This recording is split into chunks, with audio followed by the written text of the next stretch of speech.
sans ciller. C'est étonnant cette coalition franco-britannique belliciste. Elle fait écho à la guerre de Crimée de 1853-1856 où Français et Anglais sont partis ensemble guerroyer contre la Russie. C'est assez peu connu, mais c'est pour ça qu'on a une rue de Crimée, le zouave du pont de l'Alma, le pont de l'Alma, Malakoff, le boulevard Sébastopol.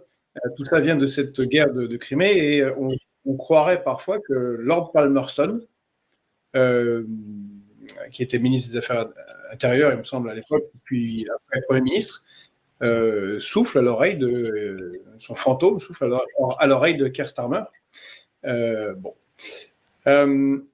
Alors, ce positionnement européen est d'autant plus étonnant, vous le voyez sûrement, c'est dans le reste du monde, quand on lit ce que disent les géopoliticiens asiatiques, en Inde, à Singapour, en Chine, en Afrique, en Amérique du Sud, tout le monde est plutôt semble orienté vers l'espoir d'un monde multipolaire et la fin de cette parenthèse dont vous parliez d'hégémonie américaine de 1991 à 2021 et voit plutôt avec espoir les discussions entre Vladimir Poutine et Donald Trump.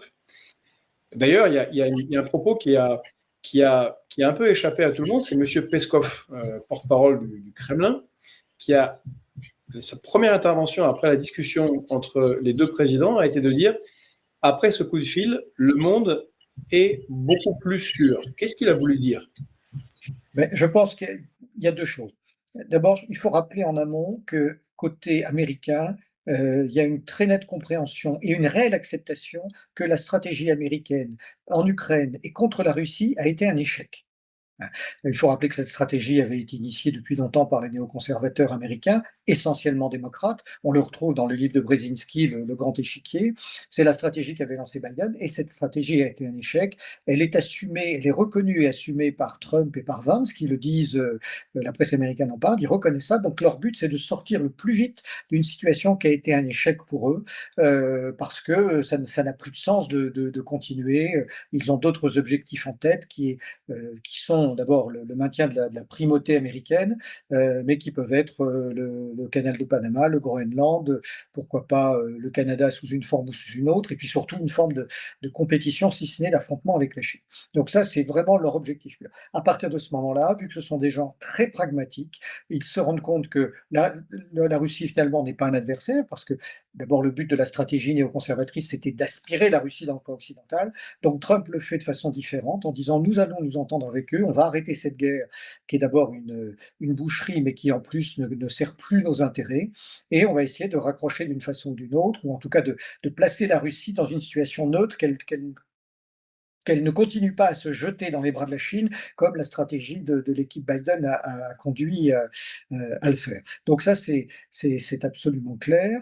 Je pense qu'on revient à un retour de la realpolitik, de la géopolitique réaliste dans sa plus belle, dans sa plus grande splendeur, et que les deux camps partagent sur ce point de vue la même analyse du monde. Ils n'ont pas les mêmes positions, bien sûr, ce sont deux puissances, on ne va pas dire antagonistes, mais concurrentes, mais en tout cas, ils acceptent les mêmes règles de concurrence. C'est ça qui est intéressant.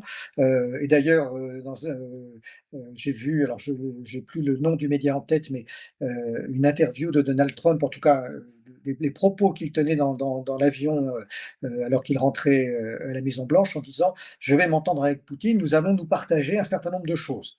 Il n'a pas dit « Nous allons nous partager le monde », mais ça montre que ces deux hommes ont la même conception de la géopolitique, ils sont réalistes, ils comprennent qu'il y a des rapports de force, ils comprennent qu'il y a des zones d'influence, et ils se disent « Voilà, nous allons faire en sorte de partager ces zones-là, et à partir de ce moment-là, finalement, nous échangeons entre adultes et nous ne sommes pas dans la cour de récréation comme ces enfants, ces adolescents puérils européens qui s'agitent sans pouvoir et finalement sans raison en ayant des attitudes totalement irrationnelles. Donc, À partir de ce moment-là, vu que c'est aussi une attitude que comprennent et partagent aussi bien les Chinois que les Indiens, finalement, que le Sud global, eh bien, ça explique pourquoi, tous ces États disent: «Ben, voilà, nous allons vers un monde plus sûr», parce que les grands acteurs de ce monde partagent une vision commune. Ils ont compris qu'il y avait des rapports de force et qu'il y aurait de la compétition entre eux, mais ils ne sont pas, dans des comportements irresponsables, comme malheureusement l'Europe semble de plus en plus, les avoir.